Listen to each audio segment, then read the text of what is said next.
Só para que não haja nenhum mal entendido, eu entendi o pastor Eliseu, mas o senhor está dizendo aqui, o profeta muitas vezes fala o que Deus não manda. Até o que Deus não mandou. E Deus cumpre. Como é que o senhor explica isso para nós?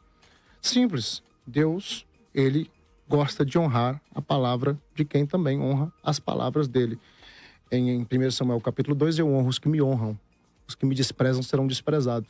A Bíblia diz assim que era Deus com Samuel e nenhuma de suas palavras deixou cair por terra. Nós vamos ver na Bíblia vários profetas liberando palavras sem nenhuma ordem de Deus.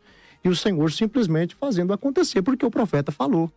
Eu consigo mostrar isso no Antigo Testamento, eu consigo mostrar isso no Novo Testamento. Me mostra no Antigo, pastor.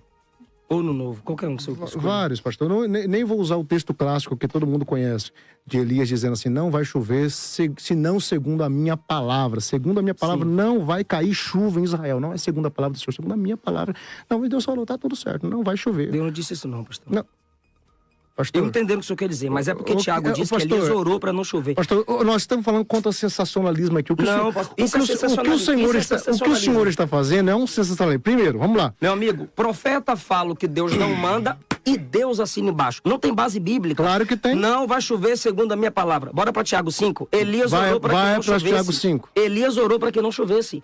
Deus só cumpre a palavra dele em pé para não fazer chover, porque ele se ajoelhou pedindo para não fazer chover. 1 Samuel Pastor diz Eliseu, isso é sensacionalismo. Eu estou com a Bíblia aberta, porque o senhor não abriu, quando eu abro eu tenho mais autoridade. 1 Samuel capítulo 3 diz que nenhuma palavra de Samuel caía por terra, mas Deus conversou com o camarada a noite toda, o estabeleceu como profeta. profeta. Peraí, Eliseu, peraí, eu vou te fazer uma pergunta. Ele pediu para você... Não, mas peraí. Quer dizer, então, se eu abrir a Bíblia e ler, ela tem mais autoridade do que se eu citar ela? Com a Bíblia aberta para explicar um texto, eu tenho mais autoridade que quem simplesmente diz está escrito e não prova. Não, mas se eu citar o texto... Se o senhor citar o texto, eu preciso Pastor verificar. Eliseu, diga Não, mas se eu citar o texto, a pergunta é se eu citar o texto corretamente. Se o senhor citar e o texto alguém abrir corretamente... o livro... Porque ele leu com a Bíblia aberta, ela tem mais autoridade do que eu citar o texto de cor corretamente? Pastor, qual foi o texto que eu citei que não está na Bíblia? Peraí, vamos. Bora lá. Vamos lá, eu te respondo, eu cito. Eu respondo. É só indagação, porque senão aí fica complicado. Então quer dizer, se eu citar lá João 3:16 e alguém lê, parece que tem mais poder. Então seria mais ou menos assim, talvez seja isso que está acontecendo hoje. Eu respondo o senhor e depois eu respondo ele. O sensacionalismo hoje. Por exemplo, pastor Eliseu, tem gente botando o nome de igreja church e Jesus como se Jesus em inglês fosse mais poderoso do que em português.